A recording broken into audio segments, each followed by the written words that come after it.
This is going to be kind of funny today because my wife is painting on the other side of the camera here that I'm looking at, and so I should wait to do this later, but I figure this will be a good experiment because I'm pretty ADD-ish, so we'll see how many times I don't pay attention to what I'm doing here. Anyway, we've got a webcam question from Billy Hunter.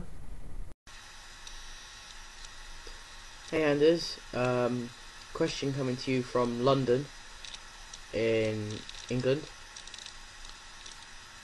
With the new Painface stuff, how do you think the band has evolved from its original incarnation? Also, I don't know if this is true or not, but I heard that you were going back to your original name of Andrew Rouw a while ago on stage, and now you've gone back to Anders. Is there any particular reason this has happened, or is it just because you felt like it? The evolution of Painface has a lot to do with the fact that I'm the only original member left in the band. The people who actually write the riffs are different, so their style is a little bit different, and so that's one way. Plus, we are more efficient at writing songs and recording them because we can do it right there in band practice. Be careful, honey. Anyway, he's got another question here. Why the name changes and so forth? It have to do with, I started calling myself Anders Colsefni, which was sort of I tried to make up a Viking name or of some variety or something I'd never heard before, and people got to know me as that, and it was for the fun of it, nothing else. And but it's not my real name. My name is Andrew Rouw, and that's part Dutch, French, German, the whole mixture of European crap and so forth. But I go by whatever anybody wants to call me for the most part. If I know you're talking to me, we're good. So thank you very much for that. We got one here from Virus Maggot. Who or what is the Revelation? It is kind of freaky. Revelation is one of my best friends. Also.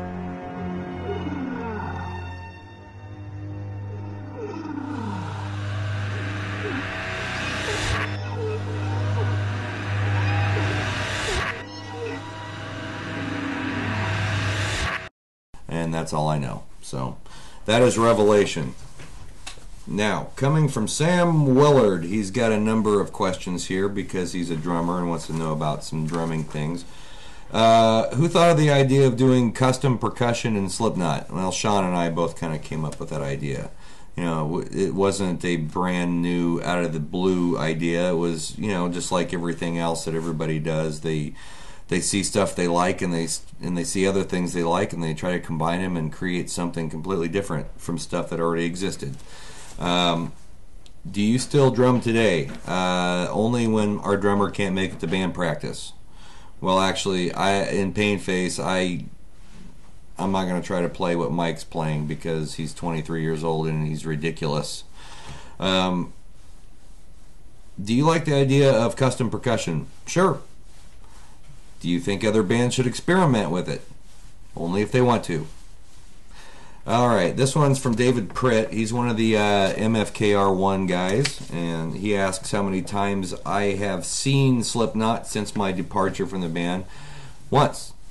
Tried to get into another show a second time, but didn't quite make it in.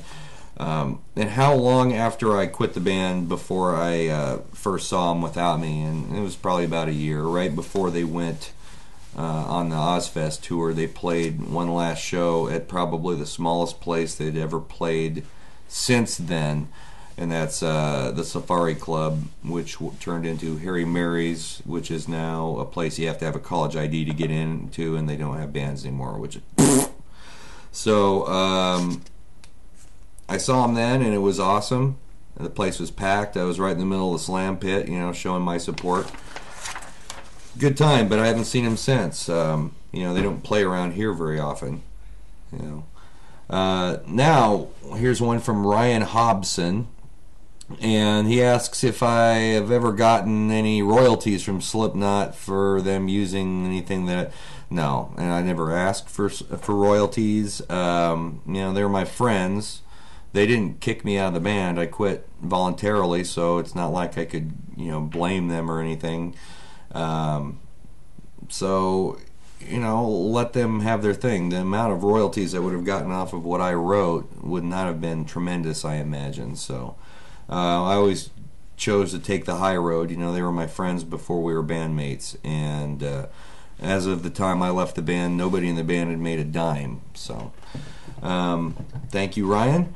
Now, here's one from Plainsfield Ghoul. That's obviously not this person's real name, but they didn't include anything. What the hell made you write songs about Werewolf the Apocalypse? Well, Sean and I were playing it a lot at the time when we started putting together the band.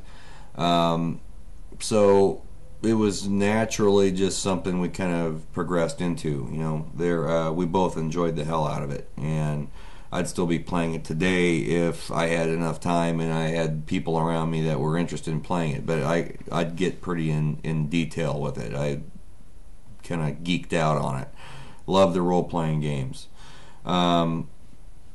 So it was just, that's what my mind was consumed with. I was writing stories that had to do with stuff that we did the night before. And I always loved the idea of turning into a werewolf and killing all the little bullies and other bastards I dealt with growing up.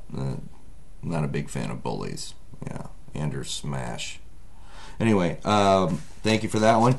Here's one from Cheryl Ann 14. When did Slipknot originally form, and where did they practice and first songs? They end of 94, early 95, I believe, or it might be 93 to 94. It's been a long time, so right around in there, and we practiced in my basement for about 3 years, and our first songs were, the whole thing that we did originally with Wise Up and the really, really bad, stereo cassette recordings that are floating around, that was basically us getting together a few times and fiddling around. That was not really Slipknot. That was sort of us getting together and kind of combining guys from Body Pit and guys from Heads on the Wall. Is sort of what that was. Friends jamming. So that's not what Slipknot was when it started. The second time when Sean and I got together to actually do something, Body Pit broke up, and it's like, we got to do something different. Sean was willing to go for it again, and so the first songs we did were the song Slipknot, which became Sick, Gently, Rights and Rage, which is one of the songs that didn't make it on MFKR. And, well, those are really the ones that we started with. So, thank you for that, Cheryl Ann 14. And I'm going to give you one more here. Let me pull this out of... Aha! Alright. This one is from... Korn Owns You. So, I have a question for you. Do you think the metal scene isn't as funky per se? What I mean is nobody really seems to explore and change sounds as in the late 90s. And your thoughts on this? The music scene's got an ebb and flow that's just ridiculous. Just like things come and go according to personal whims of people that are public figures and whatnot. Just like the mustache thing. Mustaches weren't demonized up until 10 years ago, something like that, 12 years ago. And then people started affiliating all sorts of really bad things to people who were wearing just mustaches. So all of a sudden mustaches were gone, and now all of a sudden people are putting fake ones on and pretending to have the fake mustaches. I'm still trying to figure out the psychology of all this, but I don't have any thoughts on the music scene now because it's too random. You just can never tell what's going on. You know, record label people get paid big money to go figure out what's coming next. You know, it's like stock analysis. I won't dig my brain and so forth into that mess because I'm just going to be focused on what I'm doing and hope it fits in there somewhere. You know. Innovators come and go. A lot of times innovators will pop into the music scene and you might never know that they were there. And then you hear their influence 10, 15 years down the road. Things are always happening. Right now it's a lull. The songs you hear on the radio, few and far between, are they good to me. But it's never any different than it's ever been. Let's just say that. There's a lot of different varieties of really heavy stuff out there nowadays. Everything's been subdivided so crazy that I can't keep track of it. Death metal used to be death metal, and grindcore came along. So, okay, I figured out what the difference between those two are.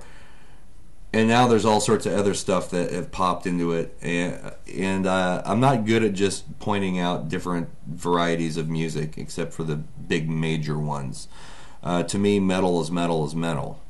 Not all metal is death metal, and not all metal is power metal. You know, they're going to keep playing around with stuff and switching things around until they create something new, and then they're going to throw it out there.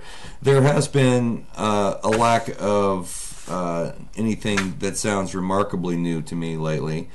I don't look at that as necessarily a bad thing. You know, the music industry is settling in at the moment, and the bands are doing what they're doing in their own sweet time. So I wouldn't consider any of that to be negative. So thank you for that question. I'm going to let you guys go. Is everything okay out there?